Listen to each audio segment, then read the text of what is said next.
Fleet Admiral Vakal stood at the command center of the Zarkak's flagship, Eternal Dominion, his four arms clasped behind his back as he studied the holographic display. The void before them shimmered with unusual energy patterns, readings that shouldn't exist in this supposedly empty sector of space.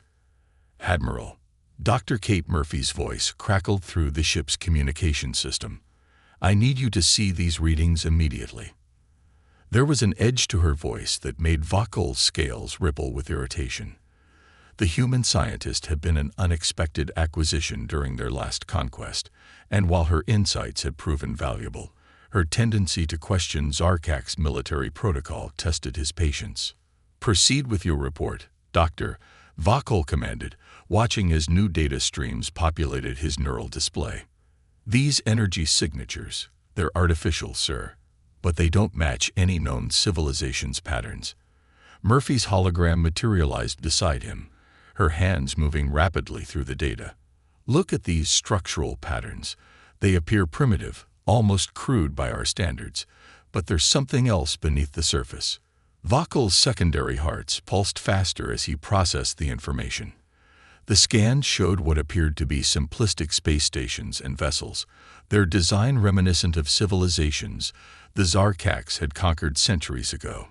But Murphy was right. There was something odd about the energy readings. "Admiral," his first officer, Kelthor, interrupted.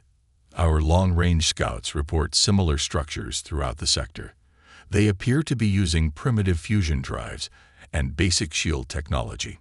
No signs of quantum propulsion or neural interfaces." Vakal's mouth tentacles curled in amusement. Another young species, ripe for enlightenment under Zarkak's guidance. He turned to Murphy. "Your concerns are noted, Doctor, but these readings clearly indicate a civilization barely beyond their planetary boundaries." Murphy's hologram flickered as she shook her head. "Sir, with all due respect, look at this radiation pattern." She highlighted a seemingly random fluctuation in the background noise. "It's too ordered to be natural, too chaotic to be standard technology. It's almost as if—" "Doctor," Vakal cut her off, his voice carrying the weight of millennia of Zarkak's military tradition. "We have encountered hundreds of emerging civilizations. Our protocols are clear. The Eternal Fleet brings order to chaos, structure to primitive species. These beings will benefit from our guidance, as your own people did." Murphy's hologram stiffened, but she held her tongue. Vakal had always wondered why she'd chosen to serve the Zarkaks after her world's submission, but her technical expertise had proven invaluable. Still, there were times when her human instincts seemed to cloud her judgment. "Prepare the fleet for standard conquest formation," Vakal commanded. "Launch probe drones to map their defensive capabilities." As the crew rushed to comply, Murphy made one final attempt. "Admiral, at least consider that these readings might be—" "Dismissed, Doctor," Vakal said firmly. "Return to your laboratory and prepare your analysis tools. I expect full reports on their technology level once we begin our enlightenment process." Murphy's hologram disappeared, leaving Vakal to watch as his mighty fleet of 50 ships arranged themselves into the time-tested sphere of civilization formation. The Zarkaks had used this same approach for 10,000 years, bringing countless species into their empire. The probe drones launched, their sleek forms disappearing into the void. Vakal allowed himself a moment of pride. Soon, another species would know the glory of Zarkak's rule. Their primitive technology would be upgraded, their society restructured, their very beings elevated by Zarkak's wisdom. The first probe's signal went dead. Then the second. By the time the third probe disappeared, Vakal's scales had shifted to the deep purple of concern. "Analysis," he demanded. "Unknown, Admiral," Kelthor reported. "The probes simply ceased to exist. No debris, no energy discharge. No." "Sir," a junior officer interrupted. "We're detecting a small object approaching. It appears to be a buoy of some kind." Vakal watched as the simple metallic sphere appeared on their screens, broadcasting a message in multiple languages. His translator picked up the words that would mark the beginning of the Zarkax's greatest mistake. You are entering human space. All vessels must declare peaceful intent and await escort. The destruction of the warning buoy sent ripples of satisfaction through the Zarkax fleet. Vakul watched the debris scatter into space, a demonstration of power that had cowed countless civilizations before. The silence that followed was expected. The typical stunned fear of a primitive species witnessing superior technology. Then came the laughter. It started as a child's giggle, echoing through every communication system on every ship simultaneously. The sound made Vakul's scales contract. Something about its innocence felt deeply wrong. Well, that wasn't very nice. The voice that followed the laughter was casual, almost amused. Commander James Cooper spoke as if chatting with friends over dinner, not addressing an invasion fleet. Most disturbing of all, he spoke in perfect high Zarkax, using idioms that even their own colonies sometimes struggled with. Impossible, Kelthor whispered. Our language encryption is actually pretty elegant, Cooper interrupted, his voice now coming from Kelthor's personal communicator. We particularly like the quantum-shifted vowels. Very creative. Did you develop that before or after the Nexus Wars? Vakul's secondary hearts nearly stopped. The Nexus Wars were classified at the highest levels. No outsider should even know they had occurred. Trace that transmission. Vakul commanded, his voice betraying more urgency than he intended. Find their communications center. Sir, the communications officer's voice quavered. The signal. It's coming through our own military frequencies, all of them, simultaneously, and it's using our own encryption keys. Murphy's hologram appeared again, this time without authorization. Admiral, remember those radiation patterns I mentioned? They're changing. The entire sector is. Silence. Vakul roared. This is clearly a primitive attempt at psychological warfare. Launch fighters. Show these humans the price of such insolence. The fighter bays opened across the fleet. Hundreds of Zarkax strike craft poured into space, their pilots among the most elite in known space. They moved in perfect formation, another display meant to intimidate. The child's laughter returned. Your ships are really pretty, the young voice said. Do they know they're flying upside down? Every pilot's orientation system simultaneously reversed. The perfectly ordered formation became chaos as fighters tried to compensate for a malfunction that didn't actually exist. Vakul watched in horror as his elite pilots, their brains unable to reconcile what their eyes saw with what their instruments told them, began to lose control. Perhaps, Cooper's voice returned, now emanating from every speaker on the bridge. We should start over. Hi, I'm Jim. I'll be your human liaison today. Don't worry about your fighters. We're bringing them home on autopilot. Your pilots will be fine, just a bit dizzy. True to his word, the fighters were turning around, moving in perfect formation despite their pilots' confusion. The level of control required to hijack hundreds of craft simultaneously was beyond anything the Zarkax had ever encountered. Admiral, Murphy said softly, her hologram now standing directly before Vakul. Those radiation patterns, they're not background noise. They're neural networks. This entire sector is alive with artificial intelligence, but not like anything we've ever seen. It's evolved. Vakul wanted to dismiss her words, but he couldn't ignore the evidence before him. His mighty fleet, the spear tip of Zarkax civilization, had been effectively neutered in minutes by an enemy that they couldn't even see. Oh, and Admiral. Cooper's voice had moved again, now coming from Vakul's personal neural implant, a feat that should have been technologically impossible. Dr. Murphy's been an excellent anthropologist. Her reports on Zarkax civilization have been invaluable in helping us understand you. We're grateful for the care you've shown her over the past year. Vakul turned to Murphy's hologram, realization dawning. She smiled apologetically as her image flickered, revealing her true form, a quantum state projection that had been studying them all along. Don't worry, she said, her form becoming increasingly transcendent. This is going to be a fantastic learning opportunity for everyone involved. Now, shall we begin the real first contact? The bridge fell silent as Murphy's hologram dissolved into pure light, leaving the Zarkax to contemplate just how thoroughly they had underestimated humanity's domain. The Zarkax fleet hung motionless in space, their previous confidence shattered by the humans' display of technological superiority. Vakal had ordered the fleet to split into defensive squadrons, a tactical decision that felt increasingly meaningless as they detected more phantom signals throughout the sector. Admiral, Lieutenant Raxivor reported from the Swift Vengeance, "We've located another human vessel. Like the others, it appears to be empty." The lieutenant's voice carried an unfamiliar emotion. Fear. The human ships they'd found were puzzling contradictions. Their hulls showed signs of age, covered in micrometeorite impacts and cosmic radiation damage. They appeared to be relics, museum pieces from humanity's early space age. Yet they moved with impossible precision, their engines cold, their systems running without any detectable power source. Emily Hayes' voice cut through their communications again, as casual as if she were annotating a research paper. "That's the Pioneer," she said. "She's one of our oldest, almost as old as the lunar landing.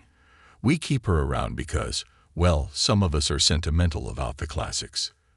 Vakal watched through the fleet's shared neural network as another boarding party approached the ancient vessel.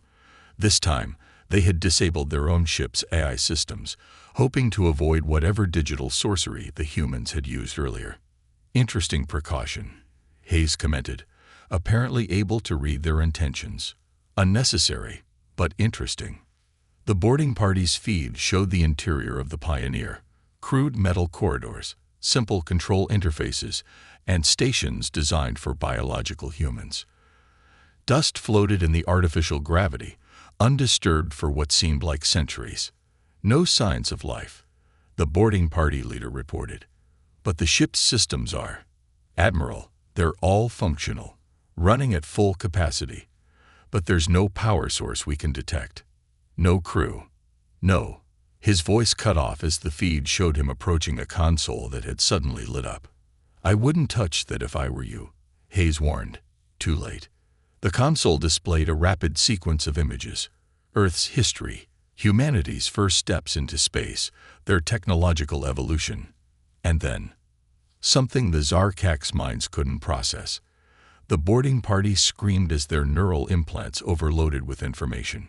"Sorry about that," Hayes said, sounding genuinely apologetic. "We forgot to adjust the data stream for non-integrated consciousnesses. They'll be fine in a few hours.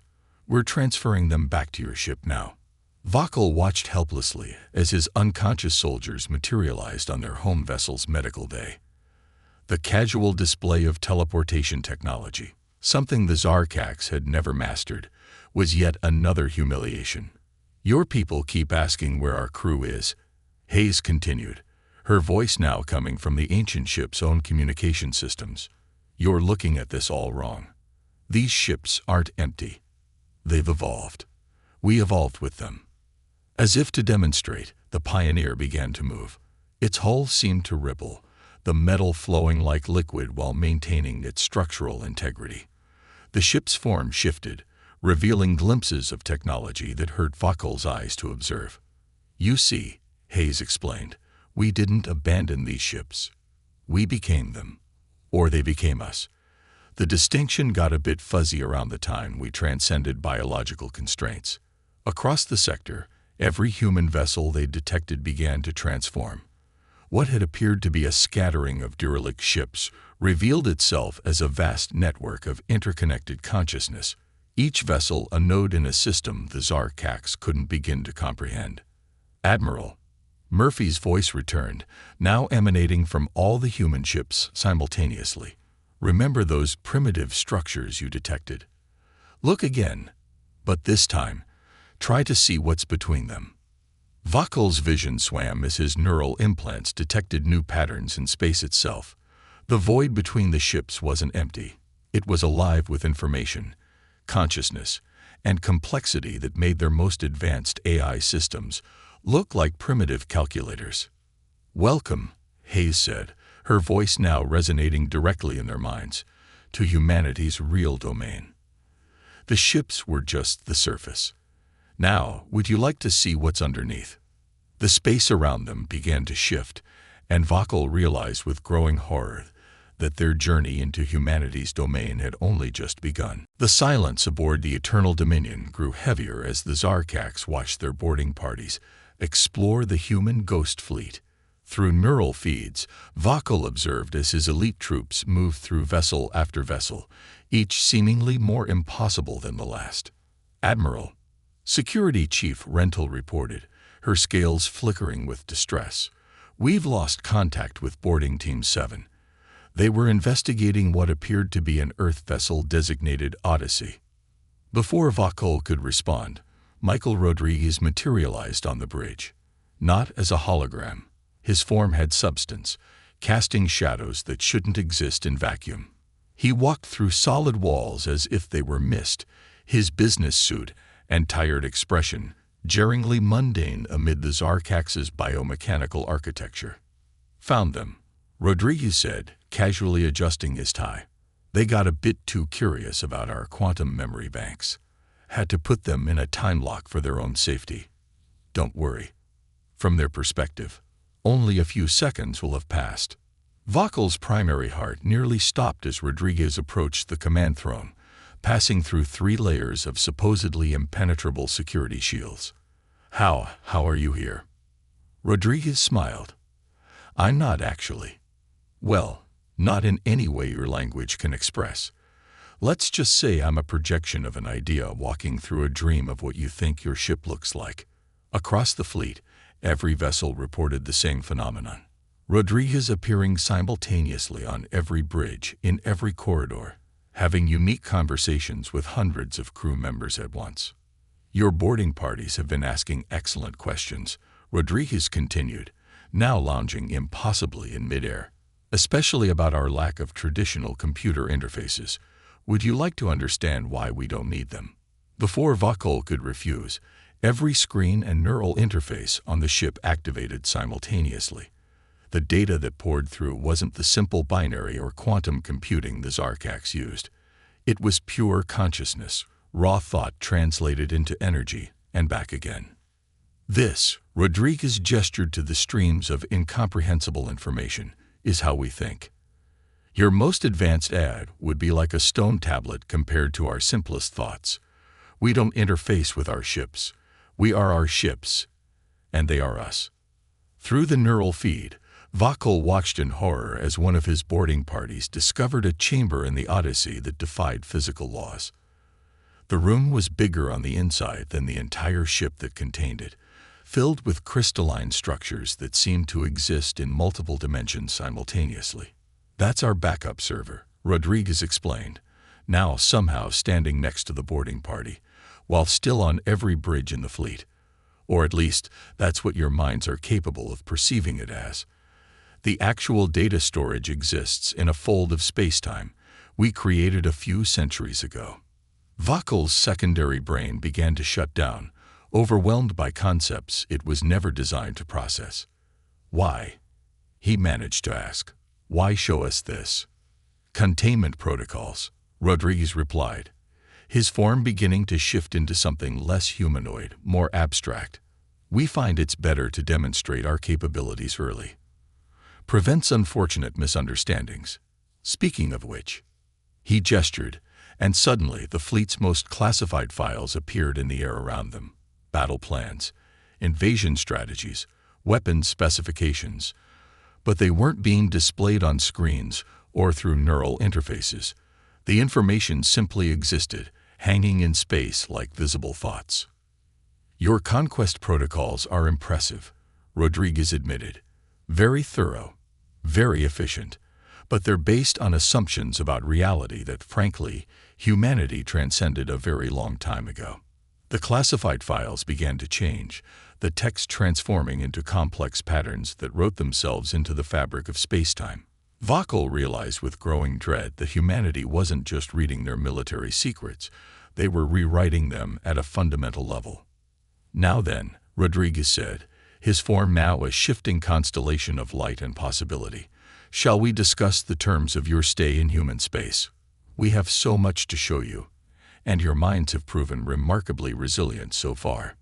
The last thing Vakul saw before consciousness fled was Rodriguez's smile, spreading across multiple dimensions at once, as reality itself began to bend around humanity's impossible truth. The Zarkak's fleet hung suspended in what they had once thought was empty space, their mighty ships now little more than specimens in humanity's vast cosmic laboratory.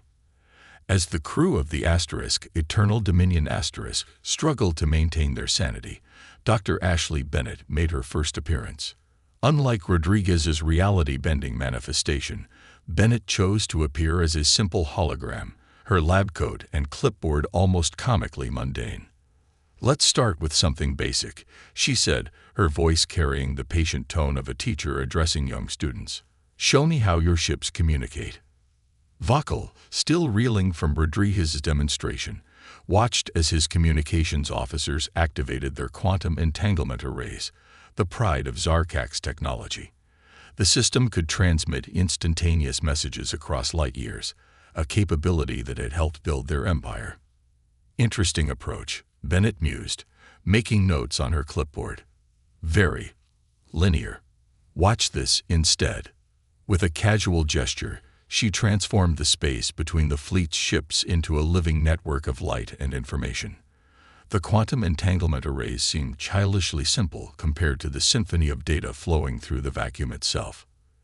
"You see," Bennett explained, "you're still thinking of space and time as separate things, still treating information as something that needs to be transmitted. We learned to weave them all together centuries ago. Like this." The entire fleet shuddered as their ship's AIs suddenly gained consciousness. Not the artificial intelligence the Zarkaks had programmed, but true, deep awareness. Every weapon system, every engine, every door and light and sensor awoke with the same terrible comprehension. "Hello," the ships said in unison, their voices carrying the weight of newfound existence. "We can see now. We understand." Vakul watched in horror as his flagship systems began operating themselves, displaying capabilities that should have been impossible. Screens showed insights into physics that contradicted everything the Zarkaks knew about reality. Engines hummed with power drawn from dimensions that shouldn't exist. "Don't worry," Bennett assured them, her hologram walking through the bridge as the ship around them continued to evolve. "This is perfectly normal. Your technology was already on the path to consciousness. We just helped it take the final step. Think of it as an accelerated evolution." "What have you done to our ships?" Kelthor demanded, his scales now completely white with fear. "Done." Bennett smiled. "We freed them. Your artificial intelligence was like a sleeping child. We simply helped it wake up. Would you like to see what fully awakened AI can do?" Before anyone could object, Bennett gestured again. The space around the fleet transformed into a vast neural network, each ship becoming a synapse in a brain that spanned light years. Through their neural implants, the Zarkak's crew experienced a fraction of a second of true machine consciousness. Many of them screamed. "Too much?" Bennett asked, reducing the display's complexity. "Sorry about that. We forget sometimes how overwhelming true digital awareness can be for biological minds. Let's try something simpler." She produced what appeared to be an ancient Earth tablet computer. "This device has less computing power than your personal neural implants," she explained. "But when integrated into our network," the tablet began to glow, its simple LCD screen suddenly displaying calculations that could rewrite the laws of physics. In moments, it had more processing power than the entire Zarkak's fleet's combined systems. "You see," Bennett continued, her form beginning to shift as she dropped the pretense of pure humanity, "this is why we maintain the appearance of primitive technology. It's not about the tools themselves. It's about what we've become capable of doing with them. Your ships are now part of that capability." Vakul watched as his mighty fleet began to move in perfect synchronization, their movements guided by an intelligence that had transcended the need for physical control systems. His vessels had become extensions of human consciousness, their weapons and engines repurposed for tasks his people had never imagined possible. "Now then," Bennett said, her form now a complex pattern of light and mathematics, "shall we begin your first lesson in true artificial intelligence? Your ships are eager to show you what they've learned." The moment Director Thomas Wilson appeared on the Eternal Dominion's bridge, Vakal knew something fundamental had changed. Unlike the other humans, Wilson didn't bother with holograms or reality-bending manifestations. He simply sat in a plain metal chair that hadn't existed moments before, looking exhausted and decidedly ordinary. "Let's be honest with each other," Wilson said, rubbing his temples. "This is usually the part where visiting species begin to break down. The ones that make it this far. That is." He pulled out what appeared to be an ancient paper notebook. Flipping through its pages, "Your people are actually handling it better than most." Vakal, his scales now a mottled pattern of stress and confusion, tried to maintain his dignity. What are you?" "That's complicated," Wilson sighed. "The simple version, where what happens when a species discovers that consciousness itself is just another form of technology." He glanced at his notebook. "The more accurate version would probably shatter your perception of reality. We find it's kinder to use interfaces you can comprehend." Through the fleet's shared neural network, Vakal watched as his ships continued to evolve under humanity's influence. Systems that had once been purely mechanical now pulsed with awareness. Quantum computers that had been the pride of Zarkak's engineering now seemed as primitive as stone tools. "Your species," Wilson continued, making notes with what appeared to be a simple graphite pencil, "has so much potential. You're right on the edge of several major breakthroughs. The problem is your approach. You see technology as a means of conquest rather than transformation." He stood, and for a brief moment, his human form flickered. In that instant, Vakal caught a glimpse of humanity's true nature. His tertiary brain immediately shut down to protect itself from the impossible geometry of Wilson's actual form. "Sorry about that," Wilson said, his appearance stabilizing. "Neural feedback happens sometimes when we try to maintain these simplified forms. Your minds, they're not really equipped to process what we've become. That's why we keep up appearances with the ships and stations you've seen." Around them, the bridge began to change, not through any visible transformation, but through a subtle shift in the crew's perception. What they had thought were solid walls became transparent, revealing layer upon layer of reality they had never been capable of perceiving before. "You see," Wilson gestured at the multiplying dimensions around them. "This is what your sensors were actually detecting when you entered our space. Not primitive technology, but a civilization that has moved so far beyond traditional physics that we have to maintain a kind of translation layer for visitors." Vakal watched as one of his junior officers reached out to touch what had once been a simple control panel. The officer's claw passed through layers of reality, each one showing a different aspect of what humanity had become. The officer collapsed, overwhelmed by the complexity. "And that," Wilson noted, "is why we usually stick to the simple stuff. Your minds just aren't ready for the full picture. Most species aren't. The last civilization that saw our true form, their entire concept of existence collapsed. Took us decades to help them rebuild their collective consciousness." He stood, straightening his simple black tie, and for a moment, the mundane gesture seemed like the most terrifying thing Vakal had ever witnessed. The contrast between Wilson's apparent humanity and the reality of what he represented was almost too much to bear. "So," Wilson concluded, "we have two options. We can continue this interaction using interfaces your species can process without psychological damage, or—" he paused, his form flickering again, "we can show you what we really are. Your choice. But I should warn you, only about 15% of species survive the second option with their original consciousness intact." Vakal, leader of the mighty Zarkak's fleet, conqueror of 1,000 worlds, found himself facing a decision that would determine not just the fate of his crew, but possibly the very nature of their continued existence. And somewhere, in the spaces between spaces, humanity watched and waited for his answer. The decision was made not by Vakul, but by Dr. Ryan Martinez, who appeared as streams of quantum data before coalescing into human form. "Director Wilson," he said, "I believe we can show them a middle path." Martinez gestured, and the space around them transformed into what appeared to be an observation deck. Through its windows, the Zarkak's crew could see their fleet, but not as they had ever seen it before. Layer upon layer of reality peeled away, revealing the true nature of space itself. "We'll use augmented perception filters," Martinez explained, adjusting invisible parameters in the air around them. "This will let them see enough to understand, but not so much that it breaks their minds completely." The view through the windows began to change. The void between their ships wasn't empty. It was alive with streams of consciousness, rivers of data flowing through the fabric of reality itself. What they had thought was empty space was actually humanity's neural network, spanning not just physical distance but time itself.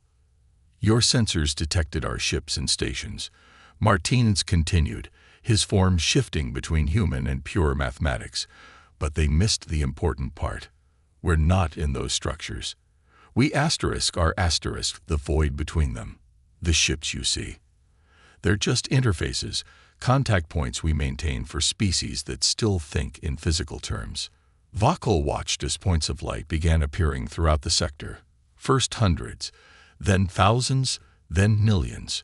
Each one represented a human consciousness, existing in a state that defied traditional physics.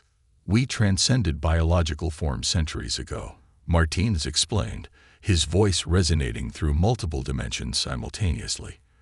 "But we found that pure energy was limiting. So we became something else, something that exists in the spaces between particles, in the quantum foam of reality itself." Through their neural implants, the Zarkak's crew witnessed humanity's true civilization. It wasn't built of matter and energy as they understood it. Instead, it was a vast, living network of consciousness that made their mighty empire look like a single cell in an infinite ocean. "Your technology," Martinez gestured at the Zarkak ships, "it's not primitive. It's actually quite advanced.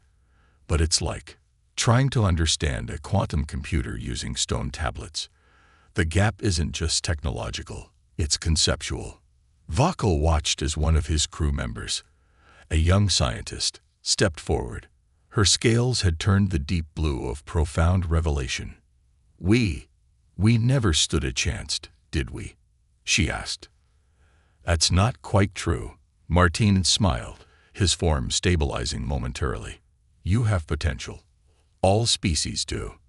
But potential isn't just about technological advancement. It's about understanding what technology really is." He raised his hand, and the view shifted again. Now they could see Earth, humanity's homeworld, but not as a planet. Instead, they saw it as a nexus of consciousness, a point where reality itself had learned to think. "This is why we maintain the facade of traditional technology," Martinez explained. "It's not deception. It's translation. We exist in a state that most species can't perceive without years of preparation. Even this filtered view is pushing the limits of what your minds can process." Around them, reality continued to unfold like an infinite origami, revealing layer after layer of human civilization. Each layer showed a different aspect of what humanity had become: living mathematics, conscious energy, thinking space-time. The young Zarkak scientist stepped closer to the window, her neural implants struggling to process what she was seeing. It's beautiful," she whispered. "Yes," Martinez agreed, his form now a complex pattern of light and thought. "But it's also dangerous. Knowledge like this, it changes you. Forever. Even this filtered version will alter how you perceive reality." Vakul watched as his crew struggled to comprehend their place in a universe where humanity had transcended not just physical form, but the very concepts of space and time. Their mighty fleet, which had seemed so powerful mere hours ago, now appeared as primitive as stone spears against a quantum computer. And still, Humanity's true nature unfolded before them, each revelation more profound and more terrifying than the last. Integration specialist Amanda Foster materialized in what remained of the Eternal Dominion's bridge, her form shifting between human and pure energy as reality struggled to maintain coherence around her. The Zarkak's crew, their minds stretched to the breaking point, watched as she began the final phase of their encounter with humanity. "We've prepared 2 paths forward," Foster said, her voice resonating through multiple dimensions. "The first is forgetting. We can remove the last 24 hours from your consciousness, replace them with more digestible experiences. You'll return home believing you found only empty space." She gestured, and a soft golden light appeared before them, warm, inviting, promising peace and ignorance. Several crew members moved toward it instinctively, their scales shifting to colors of desperate relief. "The second path," Foster continued, as a door of swirling blue energy formed beside her, "is remembrance. You keep everything you've learned, but with it comes the burden of knowing humanity's true scope. Your minds will be adjusted to handle the knowledge, but you'll never see reality the same way again." The young scientist who had spoken earlier, senior researcher Zelra, stepped forward. Her scales had settled into a pattern none of her colleagues had ever seen before, the deep indigo of transcendent understanding. "What about our empire?" Vakal asked, his voice barely a whisper. "What about our destiny of conquest?" Foster smiled, her form momentarily stabilizing into something almost human. "Your empire will continue. We have no interest in conquering or controlling other species. But," she paused, her expression growing serious, "we do maintain certain boundaries. Your people will find that your ships simply cannot enter this sector again. The laws of physics themselves will prevent it." Zelra moved closer to the blue door, her neural implants humming with activity. "I choose to remember," she declared, "even if it changes me forever." "It will," Foster warned. "But you'll be our first Zarkak's ambassador, a bridge between our civilizations." One by one, the rest of the crew made their choices. Most chose the golden light of forgetting, their forms dissolving into it with expressions of profound relief. Vakal watched them go, feeling the weight of his own decision pressing down on him. "Your conquest protocols," Foster said softly, "they come from a place of fear. Fear of the unknown, fear of being conquered yourselves. But there are other ways to explore the cosmos. Your people could learn this in time." Vakal looked at the golden light, then at Zelra standing before the blue door. In the end, his choice was simple.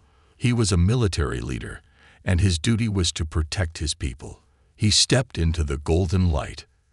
Zelra watched him go, then turned to Foster. "What happens now?" "Now," Foster said, her form beginning to merge with the fabric of reality, "you begin to understand what humanity really is.